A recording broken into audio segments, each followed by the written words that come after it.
E aí, gente, como é que vocês estão? Espero que vocês estejam bem, na medida do possível. Estão prontos aí para nossa revisãozinha? Como a gente combinou, né, semana passada, essa aula a gente vai fazer uma retomada dos pontos mais importantes que nós estudamos sobre redação, ok? E também no final da aula eu vou lançar a primeira proposta de redação do semestre, tá bom? Aí mais pra frente a gente conversa direitinho sobre prazo, sobre como entregar, tá? Então, vem aqui comigo, vamos lá. Vamos dar uma refrescada na memória aí, tudo que a gente viu semestre passado. Vamos falar basicamente da estrutura da dissertação, dos tipos de argumentos mais utilizados na dissertação argumentativa e sobre o projeto e sobre a importância, né, do projeto de texto, tá bom? Antes de mais nada, é importante a gente retomar o que é a dissertação argumentativa, né? O que vocês lembram sobre? Puxa aí na memória, escreve num papel, vamos pensar junto. Puxando na memória, a gente viu que ao longo da dissertação argumentativa, que é esse textinho que a gente vai escrever na redação, a gente tem o propósito. O propósito é discorrer sobre um tema, dissertar sobre um tema, propondo argumentos, ou seja, defendendo um ponto de vista. Por isso, dissertação argumentativa, porque a gente fala sobre um tema apresentando argumentos, então, tentando convencer o leitor do nosso ponto de vista. Daí a importância da gente escrever com clareza, com objetividade, pensando bem os argumentos, para a redação ser o mais convincente possível, ok? Agora, vamos ao que interessa. Vocês lembram, provavelmente, da carinha da proposta de redação, né? A gente fez alguma semestre passado e estava no slide também, olha só. O modelo de proposta do Enem vem sendo assim. Então, é uma folha só que vocês vão encontrar ou no começo, ou no meio, ou no fim do caderno de questões. Essa proposta de redação, ela vai apresentar vários textos. Varia de 3 a 5 textos normalmente. E textos de vários tipos. Então, você tem textos tanto verbais, quanto não verbais, quanto textos mistos. Aqui, por exemplo, a gente tem um texto verbal, se eu não me engano, é um trecho de alguma reportagem. Aqui a gente tem um gráfico, né, uma linguagem mista. Aqui a gente tem uma propaganda, aqui nós temos dados estatísticos, então é importante, e aí a gente puxa muito da aula de interpretação, conseguir reunir, compreender e interpretar essas informações, ok? E no finalzinho da folha da proposta de redação, a gente tem de fato a proposta, né, que é uma sentença. No caso, caminhos para combater a intolerância religiosa no Brasil, ou caminhos para combater preconceito racial no Brasil, caminhos para combater a violência contra a mulher, enfim. É sempre uma sentença. E vocês têm que escrever, passar a limpo a redação de vocês na folha oficial de redação, que tem 30 linhas, ok? E vocês têm uma folha de rascunho para treinar. É isso que vocês vão enfrentar lá no dia do vestibular. Sobre estrutura. Esse esqueminha é muito, muito, muito importante. Ele é o esqueleto da redação. Vocês precisam ter esse esqueminha internalizado no coração de vocês, tá bom? Toda dissertação argumentativa para o Enem tem essa carinha, tem essa estrutura, tem esse esqueletinho, tá bom? Então aqui, ó, dentro dessas 30 linhas que vocês vão escrever, o texto de vocês precisa estar dividido em introdução, desenvolvimento e conclusão, tá bom? A sua introdução vai estar em um parágrafo, ok? Ela pode ter de 3 a 7 linhas, a intenção é que ela seja pequena, o menor parágrafo do texto. E o que a sua introdução precisa ter? 2 coisas, a sua contextualização e a sua tese. O que é a contextualização? É você trazer o tema para o aqui e agora. Então, se a gente está falando de caminhos para combater a intolerância religiosa no Brasil, a gente está falando de Brasil. Então, vocês precisam introduzir esse tema, ok? Dá para o leitor a dimensão de onde a gente está falando, ok? E a tese, e há várias maneiras da gente fazer essa contextualização. Na aula mais explicadinha, na aula mais completa, né, mais longa, eu vou deixar o link, vocês podem ver com detalhes, estratégias de introdução também. E a tese, muita atenção aqui, a tese é muito importante, ok? A tese é uma das partes mais importantes do seu texto. O que é a sua tese? A tese é a síntese das suas ideias, é a síntese dos seus principais argumentos. Lembra que a gente conversou que a dissertação argumentativa é você falar sobre um assunto dando argumentos para convencer o leitor? Pois bem, a sua tese é o resumo desses argumentos, é o resumo do que você pensa sobre aquilo, tá bom?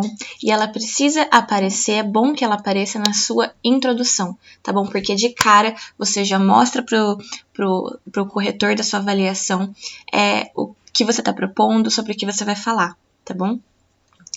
O seu desenvolvimento é a maior parte do seu texto. Ele pode ter de 2 a 3 parágrafos, tá bom? Aí depende da sua estratégia argumentativa, depende do que você está falando, do tamanho da sua letra. Isso é o que vocês ajustam conforme vocês vão treinando, tá bom? E qual que é o objetivo do desenvolvimento? É você desenvolver, né, a sua tese. Então, se a tese é a síntese dos seus argumentos, o desenvolvimento é você elaborar melhor esses seus argumentos, ok? Você trazer dados, você explicar, tá bom? Dentro do tema para convencer o leitor, ou seja, o avaliador do seu ponto de vista. É a parte mais extensa do seu texto, tá bom? E a conclusão, que é o último parágrafo do seu texto. Pode ter de 4 a 10 linhas, tá bom? E é uma parte extremamente importante do texto. Vocês vão entender melhor no finalzinho da aula por quê. Mas ele tem duas funções, a conclusão tem duas funções principais. Primeiro, finalizar as suas ideias, né? Porque você está concluindo, você está fechando aquilo que você construiu ao longo de todo o texto. Mas, além disso, na redação do Enem, a conclusão tem outro elemento fundamental que precisa ter, que é a proposta de intervenção.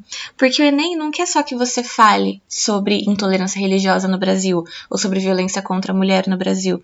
O Enem quer que você pense e elabore propostas de intervenção, ou seja, medidas que podem ser tomadas para ajudar a melhorar esse problema, para ajudar a resolver esse problema.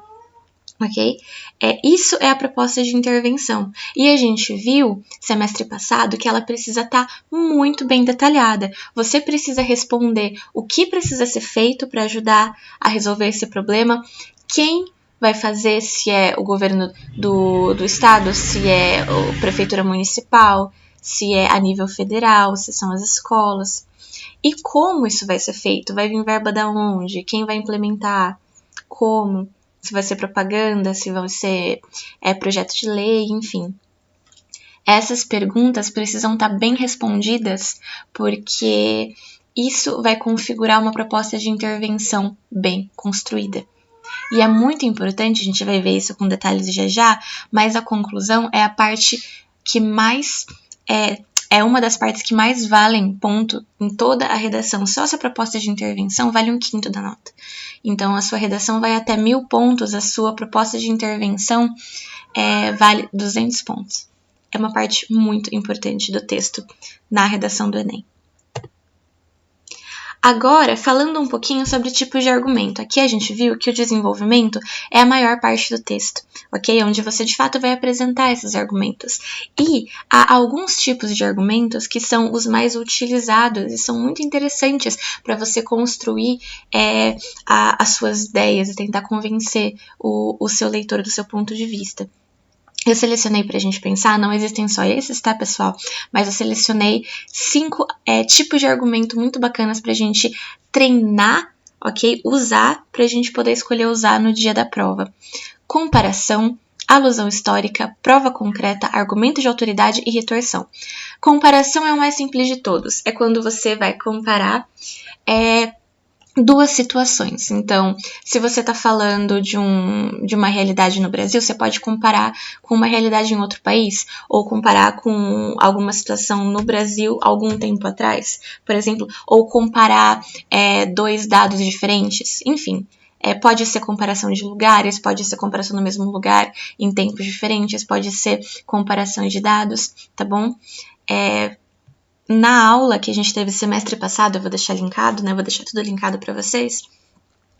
A gente vê cada exemplo, cada tipo de argumentos com exemplo. Então, se ficar confuso, volta naquela aula, tá bom? Vê o exemplo bonitinho, que vai ficar mais claro. Aqui, como a gente tá fazendo um resumo, a gente vai mais rapidão, só para puxar na memória.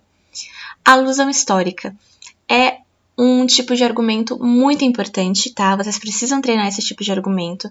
Ele pega muito bem, porque nesse argumento de alusão histórica, você vai estar usando os seus conhecimentos sobre história do Brasil, sobre o que aconteceu aqui, o que fez, o que constituiu o nosso país do jeito que ele é agora. Então, você vai usar seus conhecimentos de história, de geografia, de sociologia, para compreender e argumentar sobre a realidade, ok?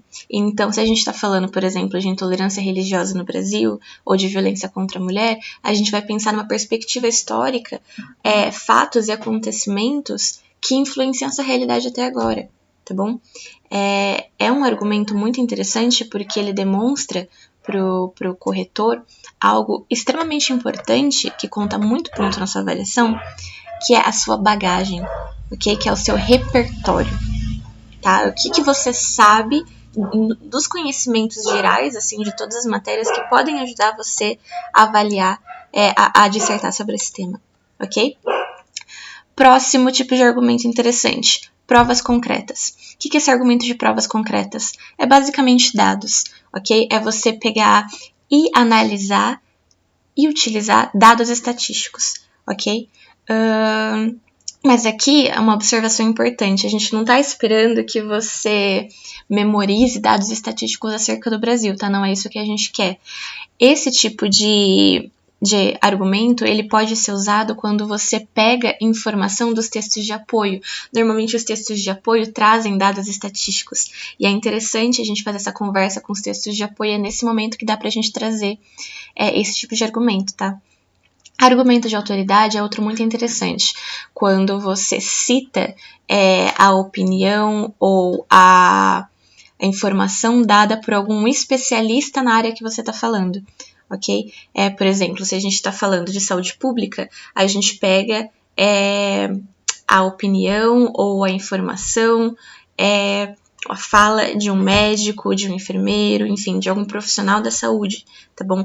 E aqui é importante, o argumento de autoridade precisa ser utilizado por alguém que é especialista no assunto, ok? Se a gente está falando de futebol, por exemplo, pegar a opinião de um médico não vai ser um argumento de autoridade para falar sobre as estratégias do jogo, por exemplo. Aí seria a opinião de um técnico, a opinião de um jogador, tá bom? É sempre importante que seja especialista no assunto. E argumento por retorção, por último, que é muito interessante. O que é argumento de retorção? É aquele contra-argumento, ok? É quando, ao invés de você simplesmente propor as suas ideias, você apresenta a ideia contrária à sua e explica por que ela é falha, e aí você apresenta a sua. Esse tipo de técnica é muito interessante porque demonstra para o corretor, para o avaliador, que você não só sabe, que você não só é capaz, né, de expor as suas ideias, como também compreender o argumento contrário e desmontar o argumento contrário. Então, é um tipo de argumento muito interessante para a gente treinar. Por fim, galera, é muito importante a gente fazer projeto de texto, tá bom? O que é o projeto de texto? É o planejamento, tá? Você não sair escrevendo loucamente, você parar e fazer uma estrutura bonitinha do que você vai escrever. E aqui tem um passo a passo de sugestão de como você pode fazer seu projeto de texto.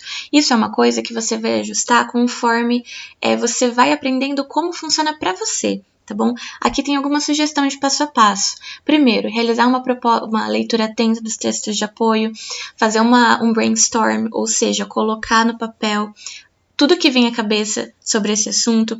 Depois você enxuga isso, você pega, seleciona só o que é mais importante. E a partir disso que você selecionou o que é mais importante, você vai desenvolvendo a sua tese e a sua argumentação, tá bom? E planejar a sua proposta de intervenção, os seus argumentos, assim, em forma de esquema, no esqueleto mesmo, para depois você escrever. Porque aí vai tornar esse processo de escrita um processo mais dinâmico, menos travado, porque você já vai ter pensado o esqueletinho antes. E agora, só para fechar, aqui vou só mostrar a tabelinha, a gente não vai entrar nela, tá bom? Porque já tá dando nosso tempo. É a tabela de correção do Enem, tá bom? Então, o Enem tem 5 competências, tá? E cada competência dessa é pontuada em 200 pontos, tá bom? E aí é avaliado o tema, se você atingiu bem o tema, se você fez a estrutura da dissertação corretamente, a sua capacidade de argumentação, a coesão e a coerência do seu texto, enfim, tudo isso é avaliado, tá bom? Vocês podem ver isso com mais detalhes nas aulas do semestre passado, que eu vou deixar linkado para vocês. Agora, pessoal, eu quero mostrar para vocês qual vai ser a nossa proposta de redação, tá bom? Essa aqui é a proposta de redação de 2016, tá bom? O tema é Caminhos para combater a intolerância religiosa no Brasil, tá bom? Então, vocês vão ler os textos motivadores e escrever, tá? Não tem prazo determinado, vocês podem me entregar essa semana, pode entregar semana que vem, tá bom? Façam no tempo de vocês, vejam as aulas do semestre passado, se vocês estiverem com dúvida, tá bom? Sobre os argumentos, sobre o que é a tese, sobre a proposta de intervenção, qualquer dúvida, podem mandar mensagem, tá bom? A proposta aqui esse semestre é a gente treinar bastante, tá bom? Então, é difícil começar a escrever mesmo, mas a gente vai colocando o pezinho na água e vai com calma, tá bom? Qualquer coisa, mandem mensagem pra mim, tá? Pode mandar mensagem, qualquer coisa mesmo, assim, não se acanhe, tá bom? Qualquer dúvida, tamo aí, tá? Então, essa é a proposta de intervenção, eu vou enviar o PDF pra vocês e façam no tempo de vocês. Qualquer coisa me procurem. Beijo!